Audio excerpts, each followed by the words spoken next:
Mga kwento ni Fermo.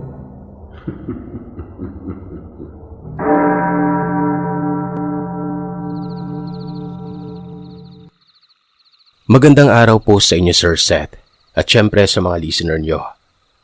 Ako po si BJ. Ang kwentong ibabahagi ko sa inyo ay ang kasaysayan na nangyari sa amin ilang taon na ang lumipas. Sa probinsya namin, sa may Visayas. May kaibigan ako na tawagin na lamang nating sina Ronel at Regan. Bali, itong dalawang kaibigan ko na ito ay napakaraming kalokohan. Pilyo kumbaga. Yung isa babaero, tapos yung isa naman mapagpatawa. Maraming alam na kalokohan kumbaga. Ako naman yung pinakatahimik sa aming tatlo. Sabi nga nila meron daw akong sariling mundo kaya palagi akong naiinis o nagagalit kapag tinutukso nila ako. Pero sila yung tipo ng tao na kapag galit ka, marunong silang magpakuha ng galit. Isang araw, pumunta si Romel sa bahay namin kasama si Regan. Nakita nila yung nanay ko noon. Tinanong nila kung saan ako. At sinabihan naman sila ni nanay na pumunta daw ako doon sa may poso para umigib ng tubig. Bali itong nanay ko, Sir Seth, ay manggagamot sa baryo namin. Halos lahat ng mga tao sa amin dito pumupunta sa bahay para magpagamot noon. Pinuntahan ako ng dalawang ito sa may bandang poso. At pagkakita nila sa akin, agad nilang hinalungkat yung gagawin namin sa gabing yon. Pupunta po kasi kami dapat sa diskuhan nun, Sir Seth. Sabi nila tamang-tama daw at kumbaga nagsistretching na ako. Sabi ko naman noon parang ayaw kong pumunta gawa ng masama yung pakiramdam ko. Pero ang totoo, hindi ko talaga hilig yung pumunta sa maraming tao. Sabi naman ni Regan, kailangan ko daw sumama gawa ng marami daw babae doon. Mga sexy, bata at magaganda yung mukha. Nakipagkontrata ako sa kanila noon. Sabi ko, kung gusto nila akong sumama, tulungan nila ako sa pag-iigib at magbuhat ng container para matapos na yung ginagawa ko. Sila naman na gustong-gusto nila akong isama sa diskuhan na yon. Hindi sila nagdalawang isip na samahan ako at tulungan ako noon. Alam ko naman yung rason kung bakit gusto nila akong isama eh. Gawa ng sa tatlo sa amin, ako lang yung may motor. Kaya naman kung saan yung dalawang ito, nandun ako. Nung papaalis na kami, sinabihan kami ni nanay na mag-ingat. Dahil marami umanong napabalitang aswang doon sa kabilang baryo na yon. At sabi sa amin magdala umano kami ng pangontra sa aswang. O di kaya kumuha kami ng habak. Natawa na lamang si Ronel na parang hindi siya naniniwala sa nanay kong manggagamot. At dahil sa atat na itong si Ronel na pumunta doon sa sayawan na yon, nagpaalam na kami kay nanay na hindi man lamang sinusunod ang sinasabi niya sa amin. Habang nasa biyahe kami, sa daan pa lang, marami na kaming nakikitang mga magaganda at flawless na babaeng naglalakad noon. Kaya naman itong si Ronel, lalong na-excite papunta dun sa may diskuhan na ito. Nung nakarating na kami, ang unang binili talaga namin ay alak. Kasi hindi talaga ako marunong sumayaw hanggat hindi ako lasing. Sabi ko nga sa inyo, ako yung tipo ng taong mahiyain. Habang nasa loob ng sayawan, merong nakilalang babae si Ronel na itago na lamang natin sa pangalan na Angelica. Napakaganda ni Angelica, Sir Seth. Bata, makinis. Sinabihan pa nga ako ni Regan na grabe talaga itong kaibigan natin na si Ronel. Talagang malupit sa chicks. Chick boy. Sa totoo lang, kaya din chick boy itong si Ronel gawa ng maitsura po talaga ito. Yung tipong bukod sa magaling manguto ng babae nadadaan niya sa itsura ang lahat. Maya-maya pa, lumabas si Ronel kasama ang babae. Sabi nito, bibili umano sila ng pagkain kasi nagugutom daw sila. Nakangisi pa ito na para bang nang-aasar sa amin. Ito namang si Regan. Binulungan niya ako na sundan umano namin si Ronel kasi nga pilyo ito. Ayoko po sana itong sundan kasi nahihiya ako pero wala na akong magagawa. Ayoko naman ding magalit si Regan kaya pinakisamahan ko na lang. Sinenyasan ako ni Regan pagkalabas ni Ronel at ng babaeng kasama. Susundan na daw namin ito. Ang sabi pa nito ni Regan, wag daw paandarin ang motor para hindi marinig ni Ronel.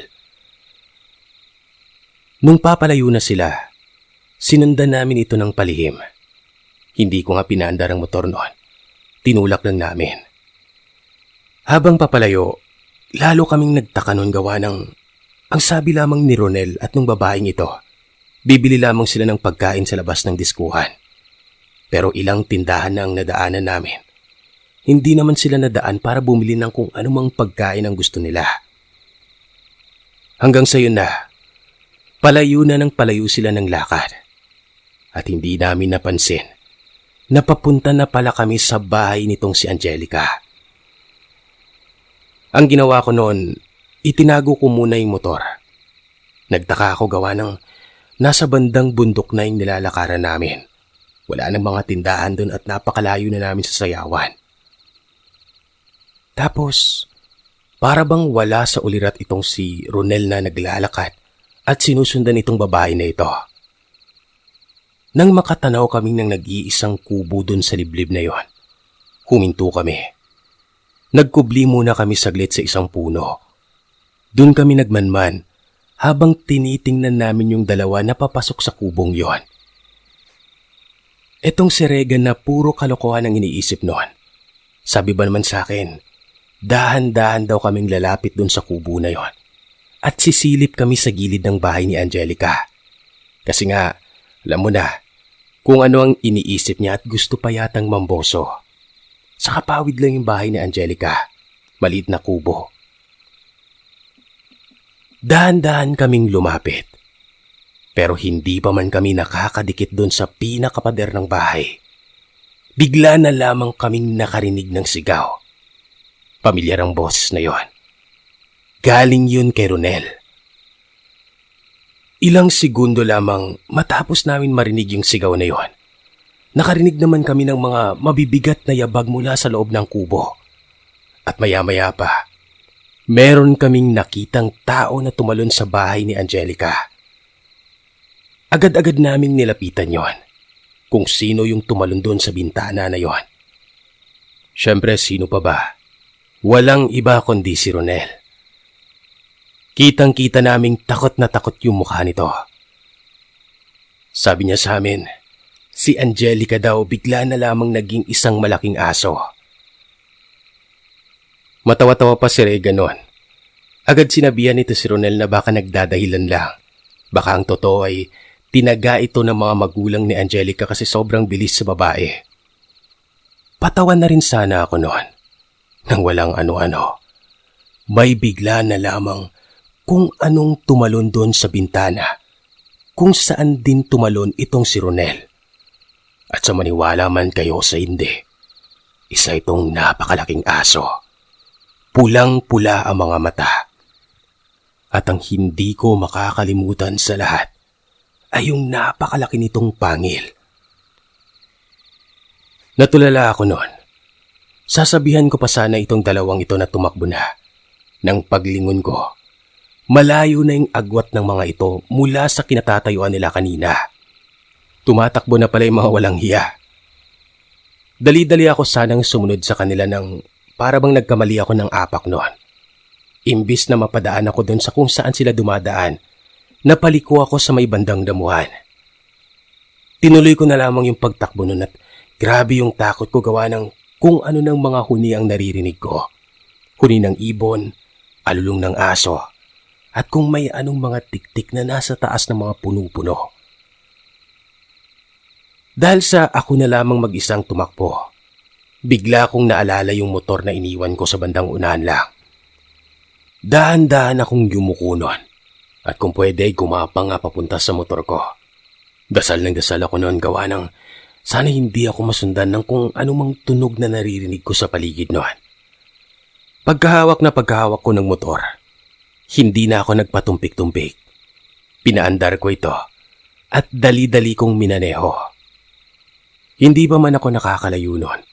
Nakita ko itong dalawang kaibigan ko na ito na patuloy pa rin sa pagtakbo. Ang ginawa ko, sinigawan at binusinahan ko sila. Nang makita nila ako, hindi na sila nagdalawang isip na umangkas sa motor na yon. Hindi ko alam kung binigla ko ba yung pagpapatakbo noon o hindi lang talaga maayos ang pagkakakapit ni Ronel sa may bandang likuran. Dahil walang ano-ano, naramdaman ko yung biglang pagkagaan ng motorsiklo.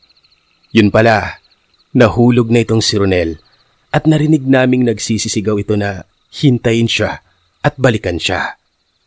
Noong mga oras na yon, meron ng balda si Ronel sa pagkakahulog pero talagang tiniis na yon. Sumakay ulit siya. Tapos ayon, medyo nakahinga ako ng maluwag ng tanaw na tanaw ko na yung isang highway. Pero dun ko napagtanto na iba na pala yung daan na tinatahak namin dahil dire-diretso lang ako kung saan may daan nun. At hanggang nakakakita ako na merong lupa na pwedeng pagmanehohan ng motor na ito. Hindi ko na inalintana kung tama pa ba o alam ko yung daanan na yon. Dinirekta ko yung pagmamaneho ng motor sa may mismong daanan papunta sa highway na yon. Pero hindi pa man kami nakakalapit doon. May bigla na lamang humarang sa amin. Hindi lamang iisa, kundi 3 malalaki at galit na mga aso sa gitna ng daan. Sa tuli ng pagpapatakbo ko noon, hindi ko na namaniobra ang motor. Nagulat din ako. Hindi ko na napigilan sa pagpreno. Inilihis ko na lamang ito bigla sa may damuhan at maya-maya pa ay tumilapon na lamang kaming 3. Bumangon ako noon. Tapos nakita kong tumakbo itong 2 ito. Hinabol ko sila at nang maabutan ay naghawakan kami ng kamay na para bang 3 kaming magnobyo. Sigaw ng sigaw ang 2 noon na walang iwanan. Sama-sama kung saan mapunta. Hindi kalaunan, biglang tumahimik ang paligid. Wala kaming narinig na kahit na anong angil o kung ano na merong indikasyon na may sumusunod sa amin noon. Dito na rin kami nakaramdam ng pagod. Sabi namin magpapahinga muna kami. Napansin na rin namin na mapanghi si Rega noon at basang-basa yung pantalon. So alam niya na kung bakit, di ba? Ilang minuto pa lang kaming nagpapahinga nang meron kaming narinig ulit na mga angil. Tapos walang ano-ano, nakita namin sa hindi kalayuan ang isa sa mga aso. Dali-dali kami kaagad na tumakbo noon. Tapos sa di kalayuan, nakita kong papasalubong kami sa isang sapa. Yung 2 kong kaibigan walang pagdadalawang isip na tumalon doon. Ako, napahinto pa gawa ng hindi po ako marunong lumangoy. Pero nang muli kong tingnan ang aso na ito, na nung mga panahon na yun ay naging 2 na. Sabi ko bahala na. Lumusong ako sa sapa na yun. Kinampay yung kamay ko at ginawa ko lahat para lamang lumutang. Sigaw ng sigaw ang 2 kong kasama noon na bilisan ko. Dahil kitang-kita nila na yung 2 aso na yun ay lumulusong din sa tubig na para bang lalangoy palapit sa akin. Nang makarating sa bandang pilapilang 2, pinagbabato nila yung mga asong ito. At nung makalapit ako, sinalubong ako ng isa sa kanila na hindi ko na maalala kung sino. Tapos hinatak ako para lamang makaahon sa tubig. Talagang hindi kami tumigil sa pagtakbo noon kahit na may mga kung anong sugat at bali na kami. Hanggang sa meron kaming nakitang ilaw sa di kalayuan. Agad naming sinundan yung ilaw na yon. Na noong mga panahon na yun ay meron palang mga tao ding nakatayo doon at mga gising pa. Hindi ko alam kung paano ako nawalan ng ulirat noon. Basta pagkagising ko, nasa ospital na kami. Si Ronel may bali po sa paa siguro dahil sa pagkakahulog at si Rega naman ay maraming galos sa mukha. Ayon sa mga kamag-anak namin, binalikan umano nila ang lugar kung saan kami napunta. Nakita naman nila yung motor ko na nakabalandra lamang sa kung saan-saan. At halos hindi na umano ito makilala dahil sa pinagdaanan namin noon. Binalikan at hinanap din nila yung bahay o yung kubo na pinanggalingan ni Ronel. Hinanap ng kamag-anak ko yung may-ari ng kubo na yun pero wala silang nakitang kung sino doon. Nakumpirma din na basta na lamang ipinatayo yung kubo na ito. At ayon sa mga nakakasaksi o nakakadaan doon, para mga bagong mukha nga daw, mga dayo. Ayon naman kay Ronel, nung mismong nandun na sila sa kubo, pinakilala naman umano siya ni Angelica sa mga magulang niya. At ang gusto ng mga magulang ito, dun na daw si Ronel matulog sa bahay nila. Nakaramdam ng hindi maganda si Ronel noon kaya sinubukan niya umanong tumanggi. Bigla na lamang umanong nagalit ang magulang. At yun nga, nag-anyong aso ang dalawang matandang yon. Hindi ko makakalimutan yung mukha ni Ronel habang ikinikwento niya ito sa amin. Talagang may halong takot at pagsisisi. Mula noon ay hindi na kami pumunta basta-basta sa mga diskuhan at baylihan. At simula din noon, nagbago na itong si Ronel. Hindi na siya babaero. Sa ngayon ay may asawa na ito at nasa Maynila na. At si Rega naman ay nasa Kuwait na nag-abroad habang ako naman ay pumunta din ng Maynila. Magmula din noon, palagi na akong nakikinig sa nanay ko. Hindi na ako nag-iiwan ng habak na dapat ay lagi kong suot-suot na lagi niyang pinapaalala. At kapag may sinasabi siya tungkol sa mga aswang-aswang na ito, hindi ako nagdadalawang isip na sumunod.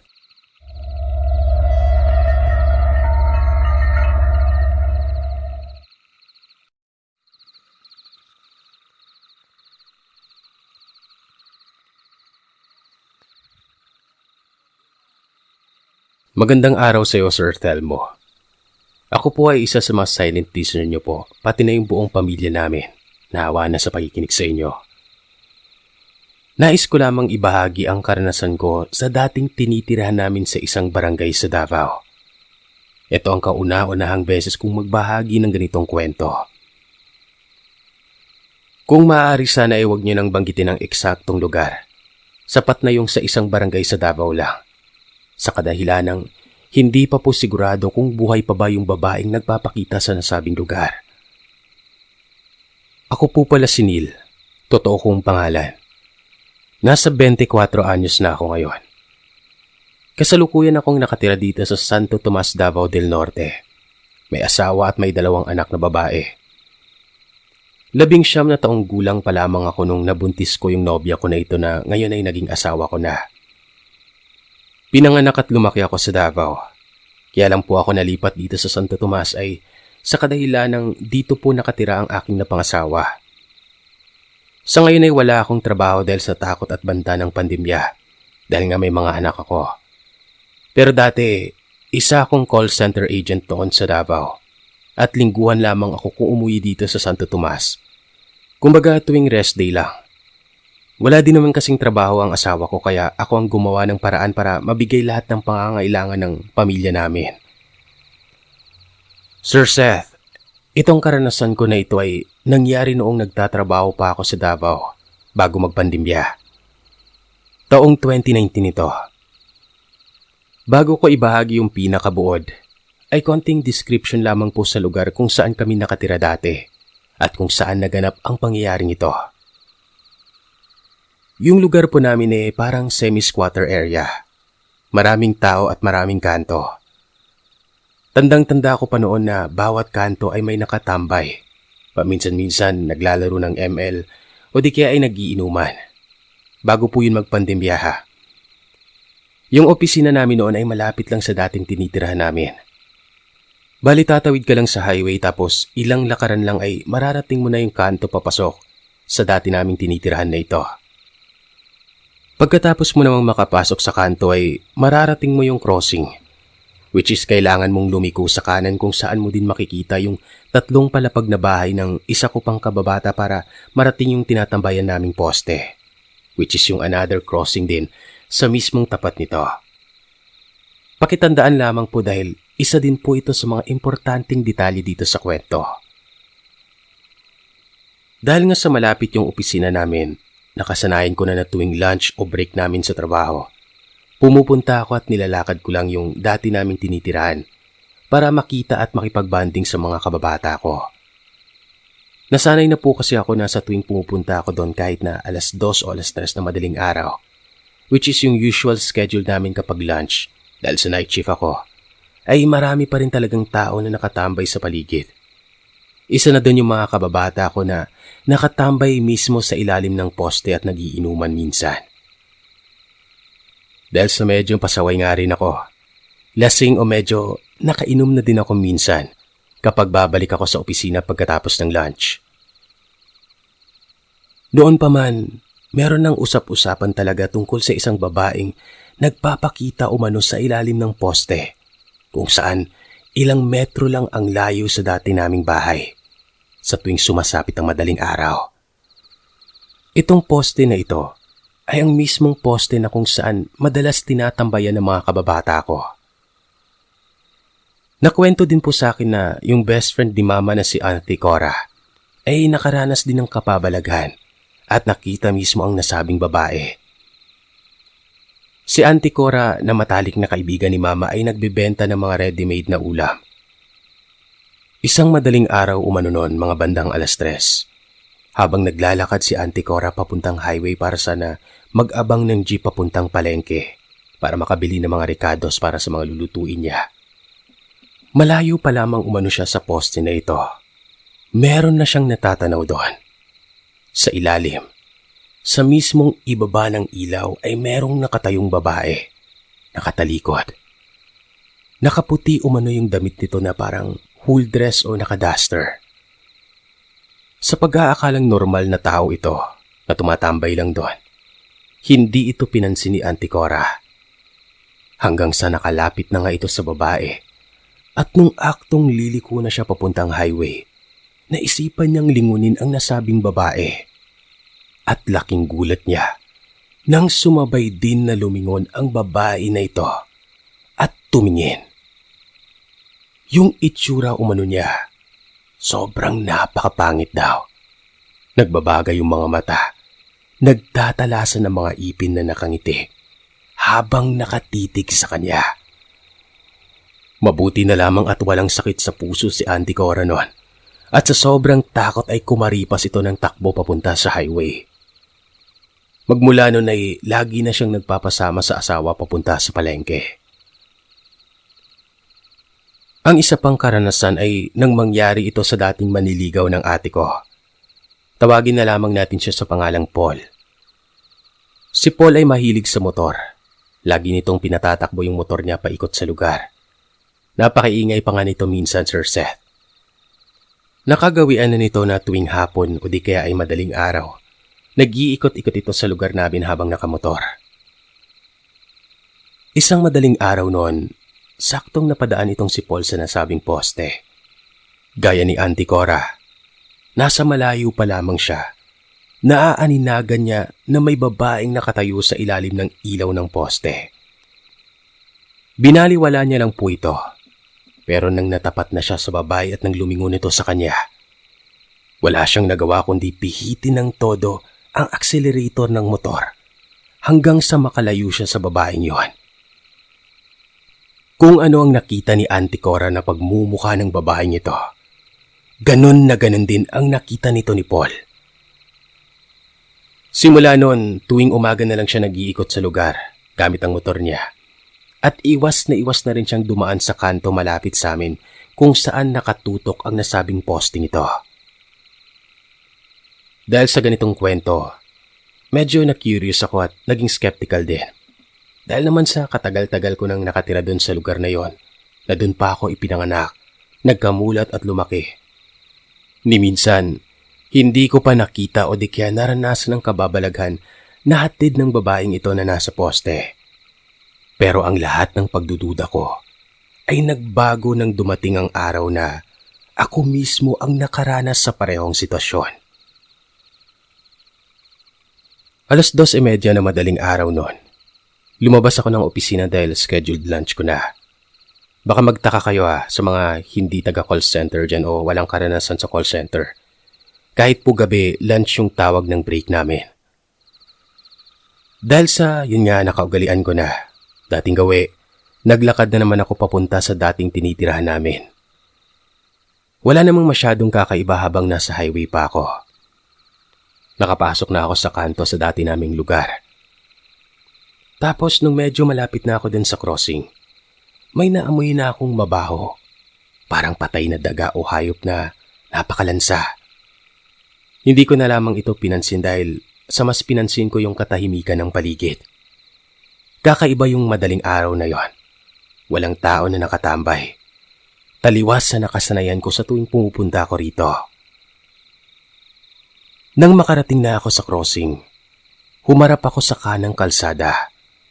Tapos doon, meron akong nakita. Isang babae sa ilalim ng posting tinatambayan namin dati. Noong mga panahon na yon, nawala talaga sa isip ko yung mga haka-haka o kwento tungkol sa babae na ito. Hindi ko naman inintindi yon dahil mas nasiyahan pa nga ako at sa wakas ay may nakita akong gising noong mga oras na yon. Habang papalapit ako sa babae, napansin kong hindi ito gumagalaw.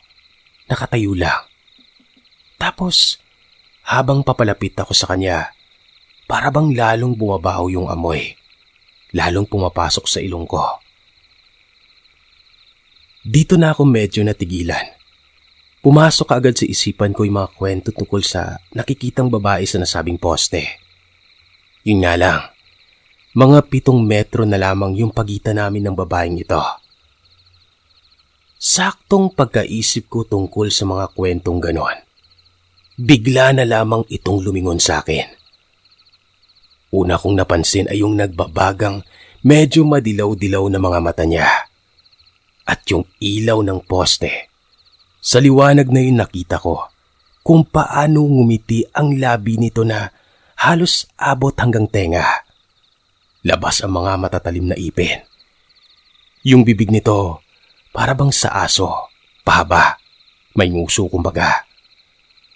Napapansin ko na din yung mga buhok niya na parang alambre sa tigas pero gumagalaw yun na kusa na para bang may sariling buhay ang mga ito.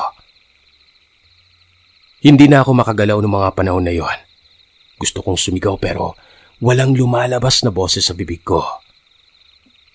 Wala na akong nagawa kundi banggitin ang mga katagang natutunan ko sa mama ko. Sa ngalan ni Jesus, wala kay gahom. Na sa Tagalog po ay sa pangalan ni Jesus, wala kang kapangyarihan. Dito na parang bumalik ng unti-unti yung ulirat ko. Para bang nakaramdam ako ng pagpitik at pag-init ng katawan. Nagawa kong humakbang paatras noon. Habang inuulit-ulit ko pa din yung mga katagang yun na kung tawagin po ay rebuke. Habang paatras ako, hindi ko alam na nakadungaw na pala sa terasa ng bahay nila yung kababata ko na tawagin na lamang nating si Jay. Nandun siya nung mga oras na yung gawa ng malakas yung signal sa terasa nila. Naglalaro po siya ng Mobile Legend doon. Subali ayun nga, kitang-kita niya ako na umaatras. At kitang-kita niya rin yung babaeng nakatayo sa poste. Dali-dali siyang bumaba mula sa second floor ng bahay nila. Kinuha yung maliit nilang kutsilyo na ayon sa kanya ay gawa sa tanso na pinaniniwala ang mabisang kontra laban sa mga aswang. Nang marinig ko ang sigaw ni Jay ay dali-dali akong tumalikod sa babae at tumakbo pasalubong sa kaibigan ko rito. Si Jay naman sigaw ng sigaw noon. Nakahiga ako ng maluwag nung nakalapit ako sa kanya. At nung humarap ako ulit sa babae, wala na ito sa poste. Dahil sa sigaw ni Jay tungkol sa aswang na ito, nagsilabasan na rin yung mga taong malapit doon. May ibang nagdala ng asin, merong holy water at kung ano pang magagamit laban sa aswang. Nang medyo kumalma na ako, kinausap ko si Jay. Nagpasalamat ako sa kanya dahil sa tulong na nagawa niya. Hindi ko kasi alam, Sir Seth, kung paano na lamang kung wala siya dun sa taas ng terasa. Tinanong ko din siya kung ano nga bang nangyari noon. Kung bakit nawala kaagad yung babae na ito.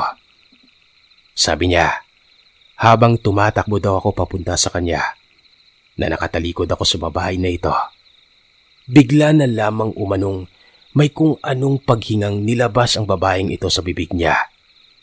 Kasabay nito ay ang pagtakbo niya pababa sa isa pang kanto. Tapos ay nawala na lamang ito sa kawalan. Magmula noon, iniwasan ko nang bumalik pa sa dati naming tinitiran sa tuwing scheduled lunch ko. Mas pinili ko na lamang na kumain sa karinderya sa labas ng office namin. Dumaan pang ilang buwan hanggang sa ayun na nga, nagkaroon ng pandemya at nagdesisyon na ako na manatili na muna dito sa Davao del Norte. Kinakamusta ko pa rin yung mga kababata ko dun sa dati naming lugar. At dun ko na rin nalaman na may mga kasunod pa daw na nangyari matapos yung naranasan ko na ito. Yung iba, Hinahabol umano ng malaking itim na aso at nakikita pa rin yung babae sa nasabing lugar sa tuwing madaling araw. Lalong-lalo na at merong pandemic at curfew. Hindi naman ito ipinagsawalang bahala ng barangay. Inaksyon na naman ito kaagad. Meron pa nga daw nagro-ronda doon mula gabi hanggang madaling araw. Hanggang ngayon, sariwa pa rin sa akin ang mga nangyari na ito. Napapanaginipan ko pa din po ang lahat. Pero may mga katanungan pa din ang gumugulo sa isipan ko. Kung sino, nasaan, at kung ano nga ba ang sadya sa aming lugar ng babaeng ito na palaging nakikita sa ilalim ng poste.